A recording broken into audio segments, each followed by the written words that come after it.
খুব সুন্দর একটি সানসেট ভিউ আপনারা উপভোগ করবেন।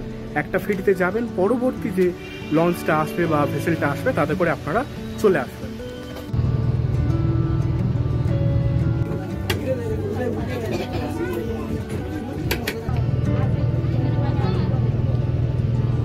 এখান থেকেই টিকিট কেটে আপনারা নদীতে ভেসেল কিংবা লঞ্চে করে কুকড়াহাটিতে যেতে পারবেন।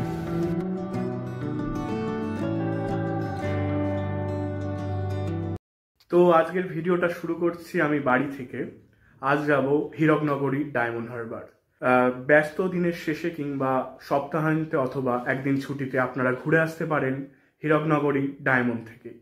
এই ভিডিওতে আপনারা দেখবেন ডায়মন্ড হারবার কিছু জনপ্রিয় পর্যটন স্থান। তো সঙ্গে থাকুন, দেখতে থাকুন আমি ডায়মন্ড হারবারে কোথায় কোথায় আপনাদের নিয়ে যাই। শিয়ালদা ও সাউথ থেকে একমাত্র ডায়মন্ড হারবার লোকালই ডায়মন্ড হারবারে আসে। ডায়মন্ড হারবার লোকালগুলির সময়সূচি আমি ডিসপ্লেতে তুলে ধরছি। শিয়ালদা স্টেশন ছেড়ে যখনই আমরা প্রবেশ করলাম দক্ষিণ 24 পরগনায়, চারিদিকে প্রাকৃতিক পরিবেশ যেন পাল্টে গেল। চারিদিকে সবুজ আর সবুজ। বেশ কিছু বড় বড় স্টেশন পেরিয়ে আমরা অবশেষে এসে পৌঁছালাম ডায়মন্ড হারবার স্টেশনে।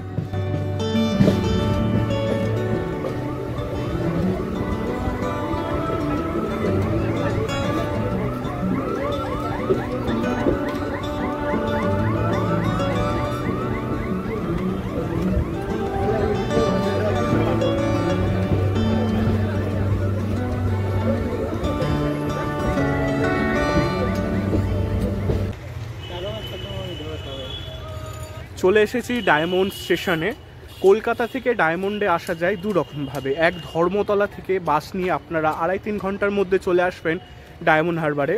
ধর্মতলা থেকে যে বাসগুলো ডায়মন্ড হারবারে আসে সেইগুলো হলো কাকদ্বীপের বাস, নামখানার বাস কিংবা ডায়মন্ড হারবারের বাসে করে আপনারা চলে আসতে পারেন। এছাড়া শিয়ালদা স্টেশন থেকে, শিয়ালদা সাউথ থেকে আপনারা 15 টাকায় টিকিট কেটে চলে আসতে পারেন ডায়মন্ড হারবারে। শিয়ালদা থেকে ডায়মন্ড হারবার লোকাল আসতে সময় লাগে 1.5 ঘন্টা মতন। আমার বাড়ি যেহেতু শিয়ালদা সাউথ ডিভিশনের মধ্যে পড়ে, বারুইপুর সাব ডিভিশনে, তাই ওখান থেকে আমার এখানে আসতে সময় লেগেছে 40 মিনিট। আপনারা শিয়ালদা সাউথ থেকে মাত্র 15 টাকায় টিকিট করে আপনারা চলে আসতে পারেন ডায়মন্ড হারবার। আপনারা যদি ধর্মতলা থেকে বাসে করে আসেন তো এই রাস্তায় আসবেন, সোজা রাস্তাটা চলে গেছে কলকাতার দিকে, আর তার ঠিক বিপরীতে এই দিকে যে রাস্তাটা রয়েছে এটা চলে গেছে নামখানা বা কাকদ্বীপের দিকে। স্টেশন রয়েছে, স্টেশন থেকে এক্সিট করে সোজা আপনারা এই রাস্তাটা থেকে চলে গেলে সামনে অনেকগুলো টোটো স্ট্যান্ড রয়েছে, টোটো রয়েছে, ওখান থেকে আপনারা চলে যাবেন কলেজ পাড়ে। আমাদের প্রথম গন্তব্য কলেজ পাড়।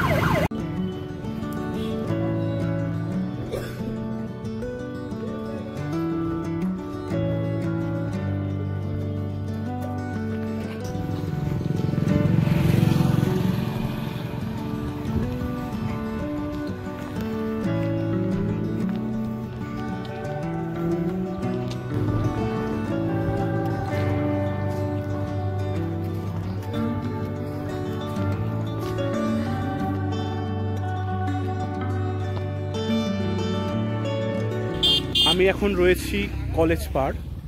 ডায়মন্ড হারবার মিউনিসিপ্যালিটি এই এরিয়াটাকে ডেভেলপমেন্ট করেছে, দেখতেই পাচ্ছেন পিছনে বসার জায়গা রয়েছে। আর আমার পিছনে যেটা দেখতে পাচ্ছেন এটা হলো একটি শ্মশান। ডায়মন্ড হারবার মিউনিসিপ্যালিটির বিভিন্ন গভর্নমেন্ট বডির লোকজন এই জায়গাটাকে ডেভেলপমেন্ট করার চেষ্টা করেছে এবং বর্তমানে এটি একটি ট্যুরিস্ট স্পট হিসাবে আমাদের সামনে উঠে এসেছে। আপনারা এখানে এসে একান্তে নিরিবিলি সময় কাটাতে পারেন।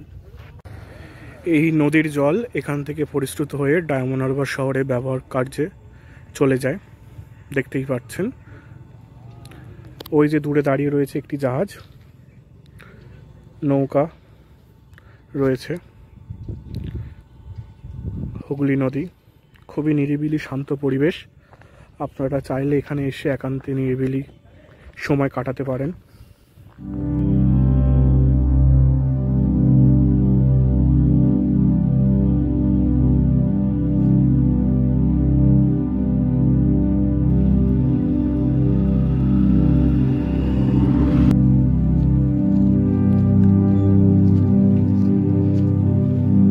ঘোরাঘুরির এক ফাঁকে এসে আপনারা দুপুরের খাবারটি খেয়ে নিতে পারেন কোনো রেস্টুরেন্ট থেকে। এই যে মোমো খেয়ে দেখি,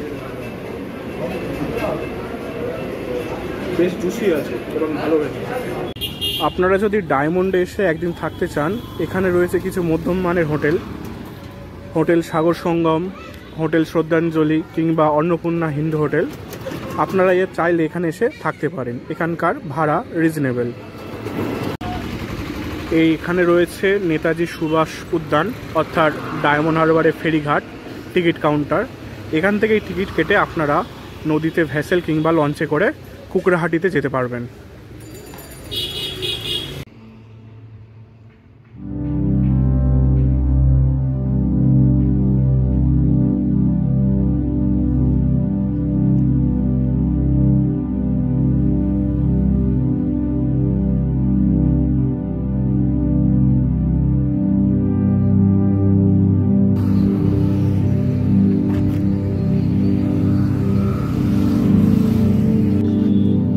এটি হলো ডায়মন্ড হারবার জেটি, যেখান থেকে গঙ্গাসাগর যাওয়ার জন্য ক্রুজ ছাড়ে।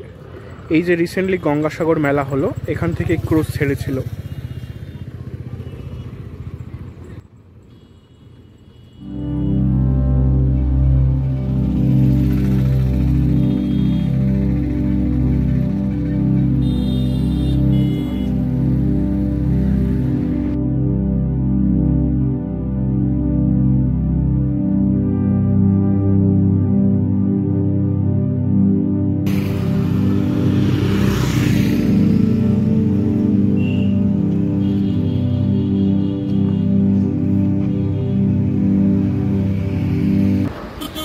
আমার পিছনে যে হোটেলটিকে দেখতে পাচ্ছেন, হোটেল সাগরিকা, পশ্চিমবঙ্গ সরকার পরিচালিত একটি হোটেল। এটি একটি হোটেল এবং রেস্টুরেন্ট, হাই ক্যাটাগরির মধ্যে পড়ে।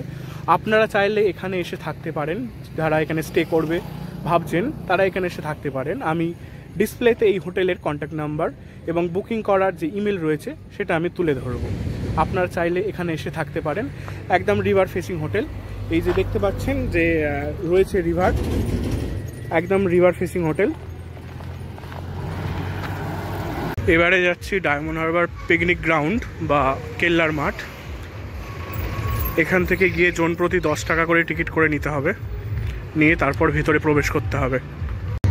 এই পিকনিক গ্রাউন্ডে আসতে গেলে যে বিভিন্ন ভাড়াগুলো রয়েছে, এগুলো আপনারা এখানে দিয়ে জন প্রতি 10 টাকা কিংবা অটো টোটো নিয়ে আসলে 30 টাকা।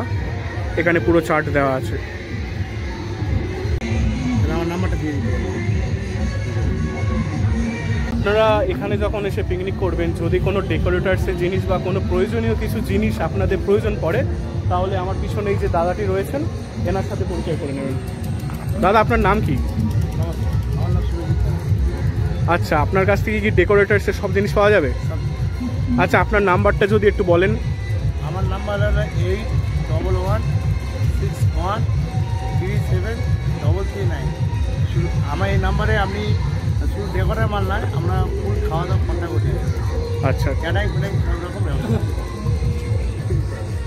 আচ্ছা, তাহলে আপনারা এখানে এসে যদি কোনো কিছু প্রয়োজন পড়ে, তাহলে এই যে দাদাটি রয়েছেন এনার সাথে যোগাযোগ করে নেবেন। এই দাদার নাম্বার আমি ডেসক্রিপশানেও দিয়ে দেবো।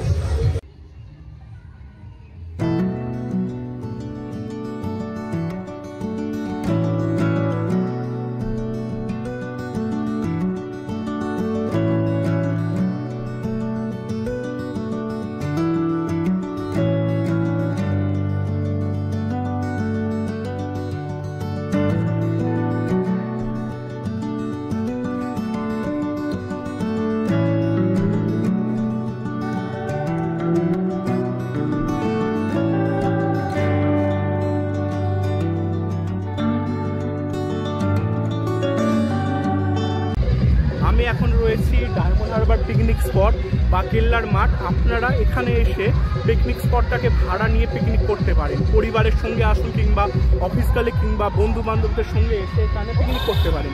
এখানে আসার জন্য পার পার্সন 10 টাকা ভাড়া নেয়। টোটো কিংবা অটো করে আসলে 30 টাকা, এবং যদি পার্সোনাল গাড়ি আসে তাহলে 100 টাকা। আর যদি বড় বাস নিয়ে আসেন তাহলে তার ভাড়া রয়েছে, আমি ডিসপ্লেতে সেই ভাড়ার তালিকা তুলে ধরবো। আপনারা চাইলে এখানে এসে পিকনিক করতে পারেন। এইদিকে রয়েছে নদী, একদম রিভার ফেসিং একদম পুরো পিকনিক স্পট রয়েছে, আপনারা চাইলে এখানে এসে করতে পারেন। এটি হলো ডায়মন্ড হারবারের মুক্তাঙ্গন। এখানে এসে প্রাকৃতিক পরিবেশের মাঝখানে যোগ ব্যায়াম করার জন্য এই জায়গাটি তৈরি করা হয়েছে। বর্তমানে এটি একটি খুবই গুরুত্বপূর্ণ ট্যুরিস্ট স্পট হিসাবে বিবেচনা করা হয়। সামনেই রয়েছে বিশ্বকবি কবিগুরু রবীন্দ্রনাথের মূর্তি, পাশেই রয়েছে রিভার হুগলি নদী, গাছপালার ছায়া, খুবই সুন্দর এবং মনোমুগ্ধকর পরিবেশ, নিরিবিলি জায়গা।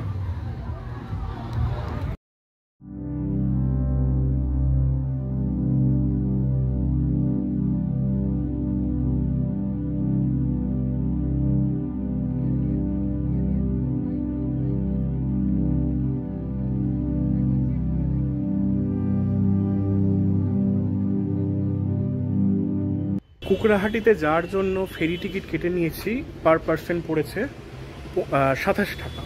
আপনারা যখন বিকেল হবে, বিকেলে আপনারা এই ফেরি করে যদি আপনারা কুকড়াহাটিতে যান, তাহলে খুব সুন্দর একটি সানসেট ভিউ আপনারা উপভোগ করবেন। একটা ফেরিতে যাবেন, পরবর্তী যে লঞ্চটা আসবে বা ভেসেলটা আসবে তাতে করে আপনারা চলে আসবেন।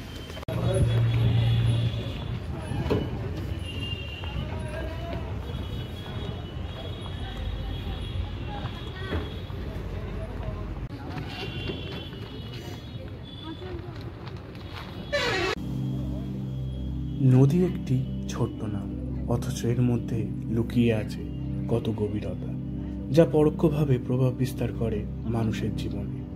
মানুষের সাথে এই নদীর কত সাক্ষতা, আবার কখনো কখনো বৈরিতাও দেখা যায়। নদীর এই প্রবাহমান ধারা মানুষের গতিশীল জীবনের সাথে সাদৃশ্যপূর্ণ। সুখ দুঃখ হাসি কান্নার এক অমর গাথা বুকে নিয়ে নদী নিরন্তর ছুটে চলে উৎস থেকে মোহনার দিকে।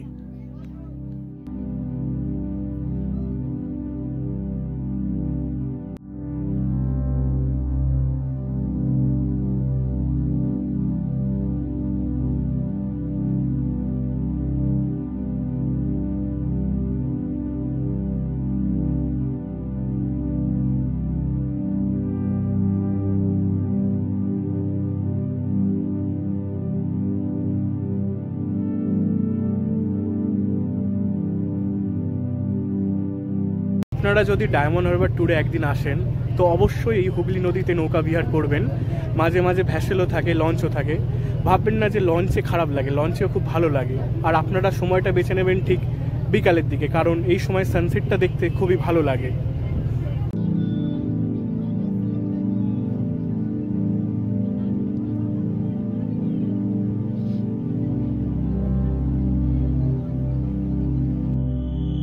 সূর্যাস্তের প্রতিটি রং যেন অনুভূতির এক অনবদ্য চিত্রপট, যা আমাদের অন্তরের অব্যক্ত কথাগুলোকে আকাশে এঁকে দেয়।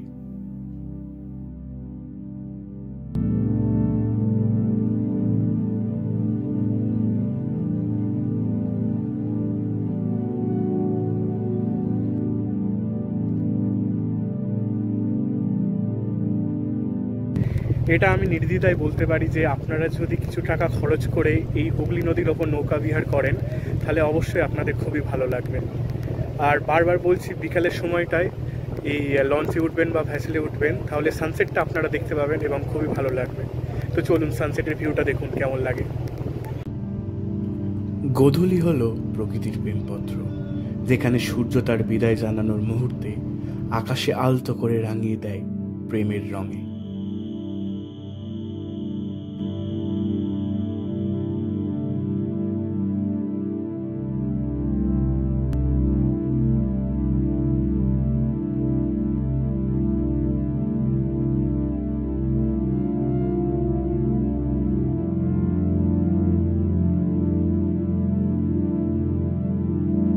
আজকের ব্লগটি এখানেই শেষ করলাম। আশা করি ব্লগটি আপনাদের ভালো লেগেছে।